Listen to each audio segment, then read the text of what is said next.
Bonjour. Vous connaissez peut-être les tests de personnalité. Ils permettent de savoir vos traits de personnalité ainsi que votre caractère et de faire ressortir les valeurs personnelles. Mais aujourd'hui, nous allons faire un test différent. Et ce test se trouve sur le site Psychologie et il s'appelle Quelle est votre couleur dominante? Les couleurs seraient des ondes d'une énergie émettant des vibrations spécifiques se propageant aux cellules corporelles. C'est en tout cas ce que pensent les thérapeutes les utilisant. Naturopathes, réflexologues et certains psychologues, même si la plupart des médecins restent perplexes. Sans jamais guérir une maladie, les couleurs soulageraient et influenceraient le comportement par association d'idées. Jaune, bleu, vert ou rouge, une couleur inspire, apaise, irradie, détend, attriste, et pourrait même entraîner d'autres effets encore. Trouvez la couleur que vous préférez, celle qui vous définit inconsciemment. C'est parti pour répondre à ces questions.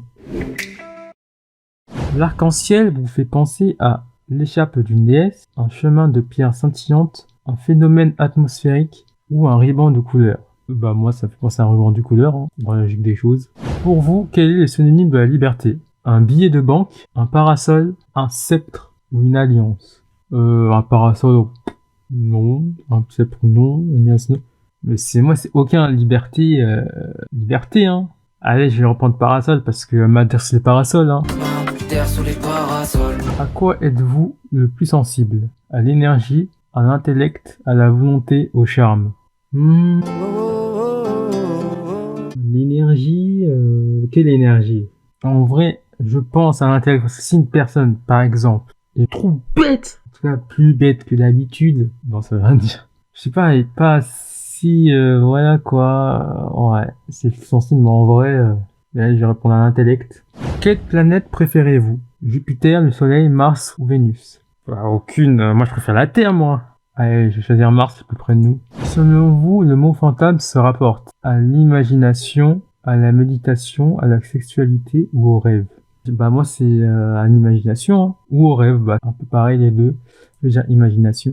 Nous sommes en l'an 503 avant Jésus-Christ. Quel dieu choisissez-vous? Quetzalcoatl des Aztèques, Ra des Égyptiens, Shiva des Hindous, Zeus des Grecs. Moi je connais que Zeus, donc je choisis Zeus, hein.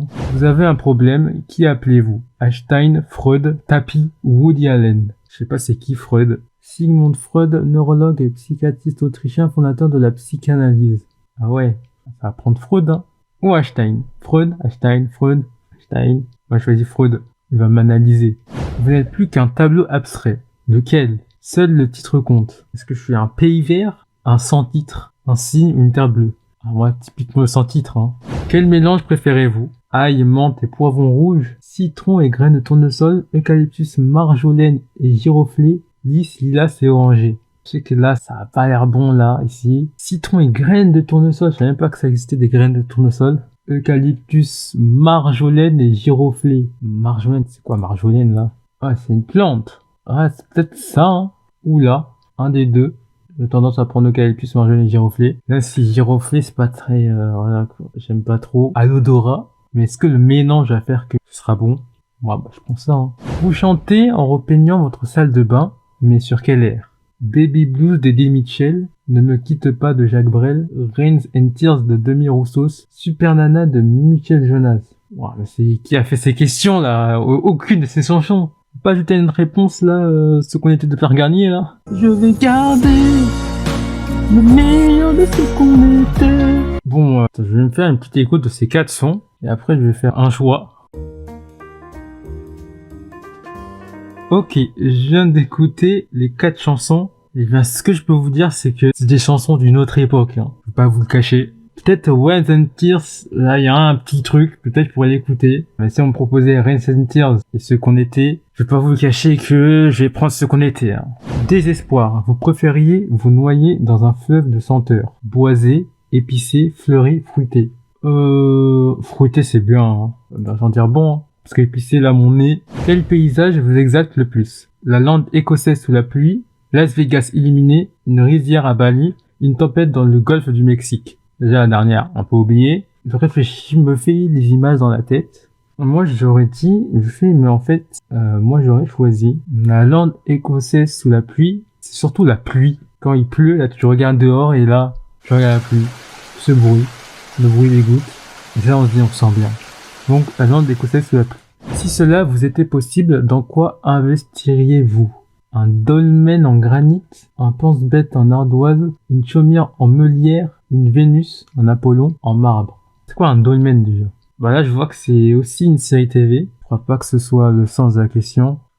Ah c'est ça? Mais pourquoi faire? Ouais, un pense-bête en ardoise, hein. Ça me paraît, selon moi, le plus utile. La nature vous semble plutôt dangereuse, généreuse, magnifique, surprenante. Ça dépend là, en plein réchauffement climatique, ou devrais-je dire, changement climatique. Ça commence à devenir dangereux, hein. Mais il ne faut pas oublier qu'elle est magnifique, cette nature. Donc, faut à tout prix la préserver. Quel verbe est synonyme de votre avenir? Diriger, gagner, jouer, rêver. Ouh. Gagner, c'est bien, hein. Mais moi, j'aime bien jouer en vrai, hein. Vous et les autres! Si Flaubert était mort avant d'avoir terminé Madame Bovary, quelle fin imagineriez-vous à sa place? Ouais, ça fait tellement longtemps. Elle a un enfant de Léon Dupuis, son amant, et sans avoir jamais avoué, l'élève et s'en occupe jusqu'à la fin de sa vie. Donc un mot là. Elle divorce d'avec Charles, son mari, et ouvre une boutique de frivolité à Paris.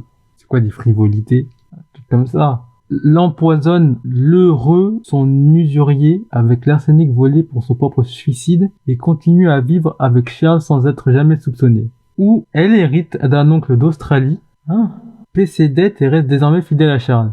Ouais, j'aurais dit ça, parce que là, les autres propositions, un peu hasardeuses, hein. Là, on a fait plus de la moitié des questions. Pour l'instant, je vois pas du tout laquelle couleur va me sortir. Là, je suis dans le flou total. Hier, vous avez fait ce rêve. En maillot de bain, au milieu d'une étendue de neige, vous regardiez un bébé à lunettes lire Platon. Derrière vous, sur les versants de montagnes de glace, des palmiers. En plus, le soleil, la Méditerranée et une discussion philosophe avec le bébé. Enroulé dans une couverture, vous vous dites « Pourquoi Platon ?» et vous vous plongez dans Descartes pour trouver la réponse. Plus de musique, ou plus de musique, ça. Une tenue de ville pour vous et un nounours pour le bébé. Une combinaison de ski pour vous, et après avoir posé bébé dans son berceau, vous cherchez d'où vient la musique. Alors pourquoi les deux dernières positions, il y a la musique, l'autre il n'y a pas de musique? Ça va être la musique, hein. Jour de solitude. Quel bouquet de fleurs préférez-vous envoyer ou recevoir à de l'amour de votre cœur? Jalousement médiéval. Une corbeille de roses trémières, d'un thémis et de lilas blanc. Luxueusement 17e siècle, une guirlande de lys, pavots, tulipes et renoncule. Essentiellement Renaissance, une coupe d'albâtre de fleurs et de fruits. Waouh! Tendrement 19e, un énorme bouquet de roses de jardin jaune et blanche noué par un ruban. Nous sommes à une autre époque là. Un classique, hein. J'aime bien un bouquet de roses. Vous avez invité quelques amis. Quel cocktail leur offrez-vous? Un bulle bleu, 8 dixièmes de curacao bleu, 2 dixièmes de champagne et une rondelle de banane. Cardinal, 1 dixième de crème de cerise, 2 dixièmes de guignonnet, 2 dixièmes d'armagnac, 5 dixièmes de campari et de cerise. Mikado, 8 dixièmes de chartreuse jaune, 1 dixième d'eau-de-vie, de poire d'une fraise. Nil, 6 dixièmes de bénédictine, 1 dixième de crème de cacao blanche, 3 dixièmes de vin blanc sec et 2 petits carrés de citron vert. Alors le problème, c'est que moi, l'alcool, tout ça, c'est pas trop mon truc, hein. Du champagne, c'est trop, en fait, j'aime pas, hein. Je préfère un champomis, hein. Rien de mieux que le champomis. Alors donc là, les propositions, je vais partir sur Mikado, juste du nom, hein. Quel menu avez-vous composé? Tout en bleu, coquille méditerranée, truite au bleu et sorbet au mûr. Tout en jaune, œuf normande, jarret des veaux ou citron et tarte à l'ananas. Tout en rouge, tomate aux crevettes, canard aux cerises et fraises à la crucie. Tout en vert, concombre à la menthe, lapin au poivron vert et amandes fraîches. Le truc en bleu là, c'est un menu un peu de la mer, provenant de la mer. De l'œuf, jarret de veau au citron, tarte à l'ananas. En vrai, je pense que ça peut être bon. Sur le papier, ça a l'air pas dégueu, quoi. Tout en rouge, tomate aux crevettes, canard aux cerises et fraises à la crucie. Tomate aux crevettes. Je regarde, ça ressemblerait à quoi? Parce que je vois tomate, je vois crevettes. Tomate aux crevettes. Je sais pas, hein. En fait, c'est tomate farcie, mais farcie aux crevettes. En vert, concombre à la menthe, lapin au poivron vert et amandes fraîches. Moi, je partirais plutôt sur du tout en jaune. Oh, justement, je viens de penser là, tarte à l'ananas. Ça m'a fait penser à la pizza à l'ananas. Et je vais vous raconter une petite anecdote. À Five Pizza, on peut retirer les ingrédients d'une pizza. Et justement, j'avais pris pizza à l'ananas, mais j'avais retiré les ananas. Vous me direz, quelle est ta logique? Effectivement. La fois d'après, cette fois-ci, je n'ai pas retiré les ananas. J'ai goûté et là, c'est trop bon. C'est une découverte gustative. Et j'entends beaucoup de gens dire, ouais, pizza, ananas, c'est n'importe quoi. Là, c'est pas bon, dégueulasse. Mais moi, je suis pas du tout de cet avis. Hein. Donc moi, ça part sur le tout en jaune. Un petit clin d'œil à la pizza ananas. Vous et les objets, c'est une chambre. On y voit seulement un grand lit. Qu'ajoutez-vous? Ok. Paravent chinois. Ça ressemblerait à quoi? Ah, des choses comme ça, ok. Ça peut être sympa. Une grande potiche avec des fleurs champêtres. Ouais, une jardinière de cactus hallucinogènes. Non, non, une sculpture d'art moderne. Moi, je partirais sur un paravent chinois. Quelle pierre précieuse pourriez-vous être? L'émeraude, la topaze, le rubis, le saphir. Ah, l'émeraude, hein. Si tous les objets qui vous entourent étaient faits d'un seul métal. Des bougeoirs aux casseroles. Déjà, des bougeoirs aux casseroles. Non mais, de quand date ce test, en fait? Lequel choisiriez-vous? L'étain, l'or, le cuivre, le fer. Alors, ouais. Cuivre, je vois pas. L'étain ou le fer? En fait, je vois pas trop c'est quoi l'étain. Ah, comme ça. L'étain, le fer, l'étain, le fer. Ah, le fer, hein. Je vois pas trop l'étain, en vrai. C'est effectivement un marteau d'époque. Dans une île déserte, vous emmènerez des animaux en couple et des sachets de graines, plusieurs livres, une femme, random, seulement, ou votre portable. Mais ça dépend, on va faire quoi dans l'île déserte? Si je suis dans une île déserte, forcément j'ai mon portable. Dans tous les cas. Mon portable. Si c'est pour en sortir, évidemment. Si c'est pour rester, là, c'est autre chose. Sur votre bureau, vous avez les photos de vos enfants, quelques fleurs, un globe terrestre miniature, un stylo rouge. Et bien là, je viens carrément de fixer mon stylo rouge, qui est juste à côté de moi. Il y a que ça, il y a ni de photos de mes enfants, j'ai pas d'enfants évidemment. Il y a même pas de fleurs. Un globe terrestre miniature, pas du tout. Par contre, un stylo rouge, je pense que tout le monde a un stylo rouge, ou au moins un stylo dans son bureau. Faire une logique le plus logique, hein. Pour vous, une Jaguar, c'est 31 chevaux sauvages, de la frime, l'évasion, un fauve. Bah moi, quand on dit une Jaguar, c'est une voiture, non? Attends, si je tape Jaguar, c'est une voiture. Après d'être un animal, évidemment. Ouais, ça, c'est bien une voiture. C'est un fauve, je dirais, mais moi j'aurais dit une voiture. En panne, un soir, dans un coin de campagne, vous entrez dans un château désert plongé dans l'obscurité. Dans le hall, sur une immense table, se trouvent plusieurs lampes. Laquelle prendrez-vous pour V? Non mais sérieusement, il n'y a plus aucun effort dans la question là. Déjà, nous proposer des questions dont on a l'impression qu'elles viennent d'un autre siècle. Et là, c'est pire, il n'y a même pas la fin. On ne comprend pas la question. Alors, pour faire quoi? Pour se balader ou je sais pas. En faïence de Delft à l'abat-jour juponné de dentelle, en métal argenté avec un abat-jour plissé en soie verte, faite d'un cygne en bois rouge et d'un abat-jour noir, faite d'une bourse de cuivre et d'un abat-jour de toile orange. Évidemment, je suppose la lampe là, c'est à la bougie. Donc je pense en vrai à orange, je pense que ça éclaire un tout petit peu mieux, hein. Peut-être en vert aussi. Ouais, je pense que c'est ça. Après, c'est ce qui vient dans mon esprit à l'instant T. Quel jouet pourrait symboliser votre enfance? Un babar, un ballon rouge, un oiseau bleu, un poussin mécanique. Réfléchis. J'avais un doudou, mais là, un babar. C'est un doudou aussi, non? Parce que là, il y a un ballon, pas du tout, un oiseau, pas du tout, un poussin, pas du tout. J'aurais dit un babar. Un être pour vous est un miroir, un mystère, une histoire, une légende. Bon, c'est une histoire derrière. C'est le background. J'ai un background. Et peut-être une future légende. Alors, dernière question. Imaginez 4 figures représentant chacun 5 cercles colorés imbriqués les uns dans les autres. En gros, un mandala.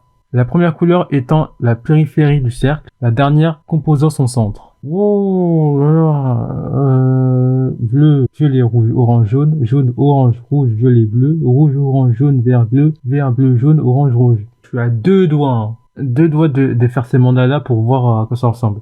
Bon, je vais essayer d'imaginer dans ma tête. Alors, la première, ouais, la première ça a l'air bien. La deuxième, ouais. La troisième, ah ouais, ça peut être bien aussi. Et la dernière, vert, bleu, jaune, orange, rouge. Ouais, entre la 1 et la 3, j'aurais choisi la 1.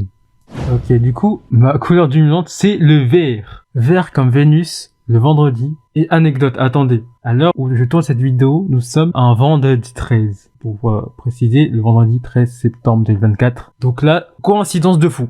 Le cuivre, la mer et la force. Vous êtes de la couleur de la créativité et de l'ambition. Le vert était associé par les Aztèques à Quetzalcoatl.